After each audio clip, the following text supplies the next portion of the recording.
Hello friends, आप सभी का पुनः स्वागत है आपके इस YouTube platform home science classes with Mohini ma'am में।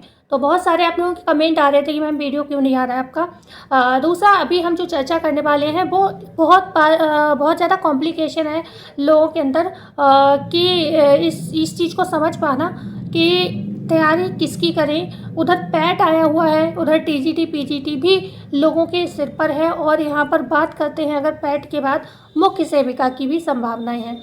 तो आज ये वीडियो बहुत बेनिफिशियल रहेगी, खासतौर से होम साइंस या सोशोलॉजी वाले जो कैंडिडेट हैं, आपका मार्गदर्शन ये वीडियो कर पाएगी। क्यों कर पाएगी? क्योंकि बहुत जेन्युइन क्वेश्चन ये आए हैं लोगों के मेरे पास, और जो मैं फॉलो कर रही हूँ मैं आपको वही बता रही हूँ, कुछ एक्स्ट्रा नहीं बता रही हूँ। और मेरे हिसाब से ये ज़्यादा सही है, क्योंकि ये आपको पता होगा कि आप किस चीज़ को चुने, और मैं जो चीज़ बताऊंगी उसको ध्यान से सुनिएगा, ठीक है। और इससे आपका फैसला बहुत इजी हो जाएगा, और आप भी फोकस कर पाओगे। 10 के चक्कर में आप एक भी नहीं पाओगे, और ये मैंने एक्सपीरियंस किया है। मैं आपको बता रही हूँ कि 10 चीज़ों में उलझ जाने से, सिलेबस सेम भी हो ना तो भी पेपर पैटर्न का अगर अंतर होता है तो भी चीज़ें गड़बड़ हो जाती हैं, ठीक है। भले ही सिलेबस सेम हो तो भी। तो इसलिए मैं आपको जो बातें बताऊँ ध्यान रखना। दूसरी बात, पैट का फॉर्म आया हुआ है मुख्य सेविका वाले, ठीक है। मुख्य सेविका वाले पैट का फॉर्म भर दें, ओके। खासतौर से मुख्य सेविका वाले बकाया। तो इस बार मैं ये कहूँगी, आप कोई भी व्यक्ति हैं वीडियो देख रहे हैं, और अगर आप चाहते हैं कि गवर्नमेंट जॉब में मुझे जाना है, आप तैयारी कर रहे हैं या करना चाहते हैं, तो ये पैट छोड़ना मत। भले ही आपने 10th कर रखा हो, 12th कर रखा हो, हर कैटेगरी की यहाँ पर जॉब आएंगी अभी, क्योंकि 27 में आपका इलेक्शन है। हम सभी जानते हैं ये चीज़ पर। आप ये मतलब बहुत ज़्यादा लोग फोकस करते हैं। जब इलेक्शन होता है तो बहुत सारी नौकरियाँ निकलती हैं, हर जगह निकलती हैं, हर स्टेट में निकलती हैं। तो भाई आप क्या होने वाला है, बहुत सारी वैकेंसी आने वाली, तो पैट तो आपको फिल करना ही करना है। उससे पहले ओटीआर करा लेना। ओटीआर वो तो मतलब आप जब फॉर्म भरेंगे तो आपका होगा ही होगा, कंपलसरी है, ठीक है।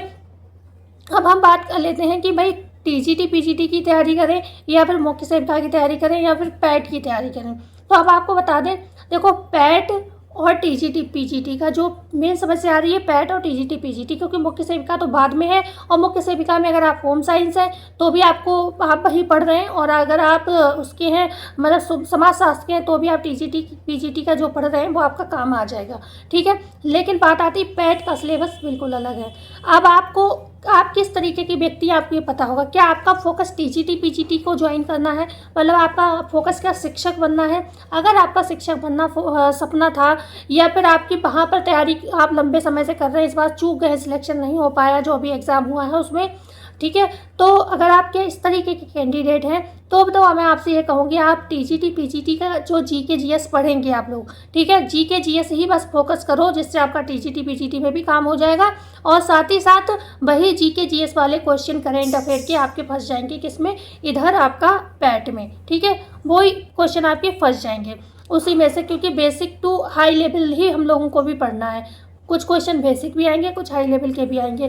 तो आपको इस तरीके से पढ़ना है कि वो जीके जीएस काम आ जाएगा। उसके बाद मैथ, रीजनिंग, ये वो इन सबको छोड़ देना है भाई। जिसकी बहुत ही अच्छी, वैसे तो मैं नहीं मानती कि होम साइंस की स्टूडेंट में किसी के पास मैथ का बहुत ज़्यादा मतलब बहुत ही अच्छी होती है, ठीक है, नॉर्मल ही होती है जैसी सबकी होती है। कुछ लोगों का थोड़ा और अच्छा हो सकता है, और कुछ लोगों का ज़्यादा ही ख़राब हो सकता है, बस इतना ही अंतर है। मैं कहा मैथ बहुत अच्छी नहीं होती, तो मैं ये कहूँगी अगर आपका फोकस टीजीटी पीजीटी है तो आप पैट पर फोकस होकर तैयारी मत करना बिल्कुल भी। आप बस इतना सोचना, जो आप टीजीटी पीजीटी के लिए जीके जीएस तो पढ़ोगे भाई, वो कंपटीशन निकालना है तो इतना तो पढ़ना ही पड़ेगा, जब है उसमें 30 क्वेश्चन आने ही आने कंपलसरी है, तो आपको पढ़ना ही पढ़ना है। बस उतना ही आपने मान लिया कि हमने पैट की तैयारी कर ली है, ठीक है। अब उसमें जितना आपको आए उतना करके आना, क्योंकि मुख्य सेविका में लोग कह रहे हैं कि 65 नंबर होने चाहिए, 65% होनी चाहिए। ये वो बताएं क्यों कह रहे हैं, वो लोग इसलिए कह रहे हैं क्योंकि जिस तरीके से कंपटीशन बढ़ रहा है, या फिर जैसे कि लेखपाल वगैरह में अभी लास्ट समय में चीज़ें हुई थी, तो वो उस आधार पे बता रहे हैं। पर आपको बता दें, लेखपाल एक हाई लेवल का एग्ज़ाम हो जाता है। क्यों हाई लेवल का? इसलिए हो जाता है क्योंकि वहाँ पर लड़की और लड़के दोनों ही, हर कैटेगरी का व्यक्ति, हर एज का व्यक्ति लगभग आवेदन, हालांकि एज तो लिमिट है 40-45 है उसमें, तो मतलब आवेदन करता है, ठीक। लेकिन यहाँ पर जो कंपटीशन है वो महिलाओं का महिलाओं से ही होगा। मुख्य सेविका में लड़कियां ही आवेदन करेंगी। तो मेरे हिसाब से जिससे लास्ट टाइम जो आपका पैट मांगा गया था वो ये था कि निगेटिव नहीं होना चाहिए। निगेटिव मतलब आपका 0 नंबर नहीं होना चाहिए। अगर आपने एक भी नंबर लिया है तो आप आवेदन कर सकते हो उस स्थिति में। तो मैं ये मानती हूँ कि कितना भी ख़राब तैयारी होगी 15-20 नंबर 25 नंबर आना किसी का भी बड़ी बात नहीं है। क्योंकि जो लोग, मैं जिस लेवल की अभी बात कर रही हूँ, नॉर्मली आपको बता दूँ, मैं थोड़ा थोड़ा बहुत, मैं मेरे साथ बहुत समस्याएं रहती हैं क्योंकि मैं एक हाउसवाइफ हूँ और मेरी फैमिली में कुछ ना कुछ, क्योंकि हमारी मतलब मैं ही हूँ एक फैमिली को संभालने वाली, तो वहाँ पर कुछ ना, कभी बच्चे बीमार है, कभी कोई बीमार है, आए दिन तो कुछ ना कुछ ये समस्याएं रहती थी। तो जिस वजह से मेरी जो है कंटिन्यूस रहती थी पढ़ाई, पर मैं ये कहूँ कि दिन में रोज़ मैं 6-6 घंटे 8-8 घंटे पढ़ पाती थी वो नहीं था, लेकिन ऐसा है कि मैं पढ़ती रोज़ थी और पढ़ती रोज़ हूँ आज भी, ठीक है।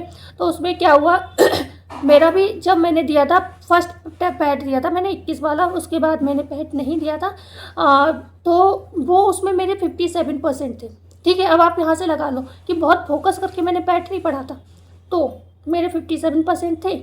तो इसलिए मैं ये नहीं कह रही, क्योंकि एक समय बाद आप पढ़ते रहते हो तो कुछ चीज़ें हमें रिकॉल हो जाती है। एग्ज़ाम हॉल में जब हम बैठे होते हैं तो हमें हो जाता है, हालांकि वो पैड मेरे अब काम नहीं आएगा, तो इसलिए मैं भी अप्लाई करने की सोच रही हूँ। क्योंकि मैं बहुत ज़्यादा गवर्नमेंट जॉब के चक्कर में नहीं हूँ इस समय, क्योंकि आप जानते हो मेरे साथ बहुत समस्याएं इस समय चल रही हैं, हस्बैंड भी बीमार चल रहे हैं। अब सबको अब सारी चीज़ें पता है, बार बार रोज़ रोज़ एक चीज़ रिपीट करना ठीक नहीं रहता है, ठीक है।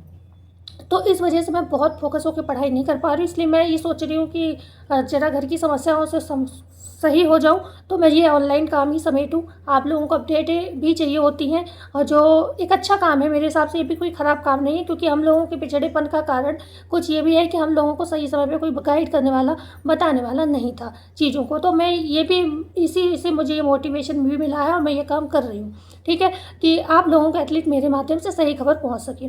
तो यहाँ पर जो मैं बात कर रही हूँ, अगर अब दूसरी कैटेगरी है एक, जो जिसका फोकस टीजीटी पीजीटी नहीं होगा, शायद वो अदर एग्ज़ाम देता हो, जैसे लेखपाल देता हो, बीडीओ देता हो, और भी बहुत सारे ऑपरेटर्स की भर्ती आती है, और भी सुपरवाइज़र की भर्ती आती है, अनुदेशक की भर्ती आती है। इस टाइप की जो मेंबर्स हैं, वो लोग क्या कर सकते हैं, वो लोग अपना पैट पे फोकस करें, क्योंकि उनका पैट वाला ही बहुत अच्छे से पढ़ा हुआ और एग्ज़ाम भी निकाल सकता है उनका। और देन आप में जो है क्या होता है, काफ़ी कॉम्पिटिशन होता है, क्योंकि यहाँ पर बॉयज़ एंड गर्ल्स प्लस दोनों ही मान्य होते हैं, ठीक है, ओके, दोनों ही मान्य होते हैं, इसलिए यहाँ पर कंपटीशन का लेवल हाई हो जाता है। तो टीजीटी पीजीटी जो लंबे समय से तैयारी कर रहे हैं, वो पैट को के ऊपर अपनी जान को न्यौछावर बिल्कुल ना करें। लेकिन जो इस क्षेत्र से, शिक्षा के क्षेत्र से हटके जो लोग हैं, उनको, मतलब जो अदर एग्ज़ाम को फोकस करते हैं, सिविल सर्विसेज में जो लोग ज़्यादा फोकस करते हैं, उनको मैं ये कहूँगी कि पैट को भी आप बिल्कुल भाई उसी तरीके से पढ़िए जो आपके काम आ सके, ठीक है। दूसरा, अगर आपको ये समझ नहीं आ रहा है कि मैं तैयारी कहाँ से करूँ, या आप महंगा कोर्स नहीं परचेज़ कर सकते हैं, तो एग्ज़ामपुर का मैंने एक वीडियो देखा था, आया था मेरी फीड में, तो उसमें था उन्होंने 147 फ़ीस रखी हुई है। अब ये क्या सच है क्या झूठ है, ये आप कॉल कर लेंगे वहाँ पे उनके नंबर पे, या उनका जो भी ऐप वगैरह है डाउनलोड कर लेना एग्ज़ामपुर करके, ठीक है। पॉपुलर सर है, उन सर का नाम नहीं पता है मुझे, थोड़ा नहीं ध्यान है, क्योंकि मैं नहीं, मेरा लाइन अलग है, तो मैं उनको बहुत ज़्यादा फॉलो नहीं करती हूँ। पर क्योंकि शिक्षा क्षेत्र से जुड़ी हुई हूँ, तो मेरे पास बहुत सारे अपडेट, बहुत सारे लिंक आते रहते हैं, ऐसे कि मैं जानती बहुत सारे टीचर्स को हूँ, बाई फेस जानती हूँ। कुछ लोगों के नाम याद रहते हैं, कुछ लोगों के नहीं होते, क्योंकि मेरा वो क्षेत्र नहीं, मेरा कैटेगरी अलग है। तो इस वजह से ये है कि मुझे उनका नाम नहीं याद आ रहा, लेकिन एग्ज़ाम पर डालोगे तो फ्रंट पे वही सर आएंगे आपके, थोड़े पतले पतले लंबे से, इस समय नाम नहीं याद आ रहा है मुझे।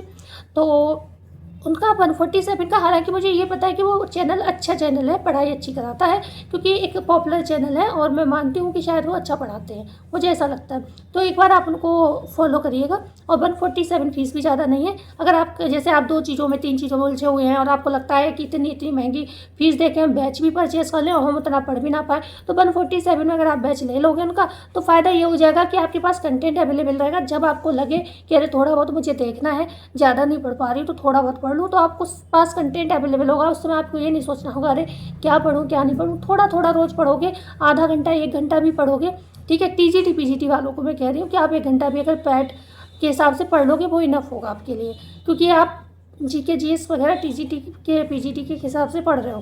लेकिन जो और कैटेगरी है वो अच्छा फोकस करके पढ़ें। अभी और कोई एग्ज़ाम है नहीं आप लोगों का, तो जब तक, क्योंकि मुख्य सेविका में भी टाइम है। क्यों बता रही हूँ मुख्य सेविका में टाइम है, क्योंकि अभी आपका 6 महीने का कैलेंडर आ गया उनका। लास्ट पेपर मेरे हिसाब से अक्टूबर का ही है। 6 महीने का कहाँ, 2 ही 3 महीने का आया कैलेंडर यूपी PSC का, यूपी SSC का। तो उन्होंने अभी जो कैलेंडर दिया है उसने अक्टूबर तक का दिया है, जिसमें मुख्य सेविका का जिक्र नहीं है। ठीक है, तो अभी आपकी भर्ती भी मेरे हिसाब से दिसंबर में भी पेपर की कोई संभावना नहीं है, क्योंकि कम से कम 2 महीने का समय तो एटलीस्ट ये लोग देंगे अगर आप मतलब फॉर्म निकालेंगे। तो मेरे हिसाब से नेक्स्ट कैलेंडर जो होगा अक्टूबर के बाद होगा, तो अक्टूबर के बाद नवंबर तक तो इनका दिसंबर तक कैलेंडर ही आएगा, और अगले ही महीने तो पेपर की कोई संभावना बनती नहीं है। तो इसलिए मेरे हिसाब से फरवरी तक तो आपका पेपर जाएगा ही जाएगा मुख्य सेविका का, अगर आती है भर्ती तो। ठीक है, आएगी तो डिले हो सकती है, लेकिन आनी तो है, कंपलसरी है। उधर इलेक्शन भी है और सीटें भी खाली हैं, तो हर क्षेत्र में इन्हें दिखाना है कि हमने बहुत काम किया, बहुत सारे रोजगार दिए हैं। तो इसलिए तो मेरे हिसाब से ये वीडियो आपका डाउट क्लियर कर पाई होगी। कंफ्यूज ना हो क्या पढ़ना है, जो कहा है बस वही पढ़ें। ठीक है, मेरे हिसाब से ये बेस्ट रहेगा आपके लिए, क्योंकि 10 जगह उलझने में सिर्फ मेरा एक लॉजिक है, मुझे इतना पता है आप 10 जगह उलझेंगे, आप कहीं के नहीं रह जाएंगे, ये एक्सपीरियंस बोल रहा है मेरा। ठीक है, हमेशा जो निकल गए ना उनसे राय लेना ही सही नहीं होता है, क्योंकि जो निकल गए हैं ना वो कई बार किस्मत से भी निकल जाते हैं, तुक्के से भी निकल जाते हैं। मैं ये नहीं कह रही हूँ हर कोई व्यक्ति मेहनत तो मतलब है ही है, मेहनत तो वेस्ट है, मेहनत से तो ज़्यादातर ही निकलते हैं। ठीक है, लेकिन जो रह गए ना उन्हें ये पता होता है कि गलतियाँ क्या थी। ठीक है, गलतियाँ उन्हीं को पता होती है जो रह जाते हैं, क्या मिस्टेक रही हमारी जो नहीं कर पाए। ठीक, और वो ज़्यादा सीरियस भी आपको लेते हैं जो नहीं कर पाए चाह कर भी। ठीक है, वो सीरियस भी आपको लेंगे, जो निकल गए उन्हें तो आप मजाक हो। ठीक है, उनके लिए तो बस उनको मिल गया और उन्होंने बड़े आराम से ले लिया बस। बहुत कम लोग ऐसे होते हैं जो समझते हैं चीज़ों को पोस्ट पर जाने के बाद, पद को प्राप्त करने के बाद। ठीक है, तो इसलिए आप मुझे इस चीज़ को मेरी समझ सकते हैं कि मैं आपके भले के लिए कह रही हूँ। बकाया आप 10 जगह फैलाएंगे पैट में भी अच्छा भला सिलेबस है, तो आप उलझ कर रह जाएंगे। और ये चीज़ें मुझे बतानी यहाँ पर इसलिए भी ज़रूरी हो गई, क्योंकि यहाँ पर ज़्यादातर ऐसे लोग भी मुझसे जुड़े हैं, ये हाउसवाइफ तो हैं, बहुत सी लड़कियाँ भी ऐसे हैं जिनका रूटीन ऐसा है, बताती हैं कि पूरे घर की जिम्मेदारी उन्हीं पर है। ठीक है, पूरा घर का काम करके ही उन्हें पढ़ना है। ठीक है, तो लड़कियां भी ऐसी हैं, ऐसा नहीं कि सारी हाउसवाइफ के साथ ही प्रॉब्लम है। घर वाले फीस देने को तैयार नहीं है, लड़कियों को पढ़ाने को तैयार नहीं। क्या करोगी, शादी हो जाएगी अपने घर चली जाओगी, ऐसे ऐसे शब्द सुनने को मिले। तो ऐसे बच्चों को मैं ये राय दे रही हूँ कि 10 जगह मत उलझना, आपकी जो लाइन है पहले उस पर फोकस करना। ठीक है, तो मैं वीडियो को एंड करती हूँ। आई होप ये वीडियो आपके काम की रही होगी। लाइक शेयर एंड सब्सक्राइब आप जरूर करेंगे। धन्यवाद।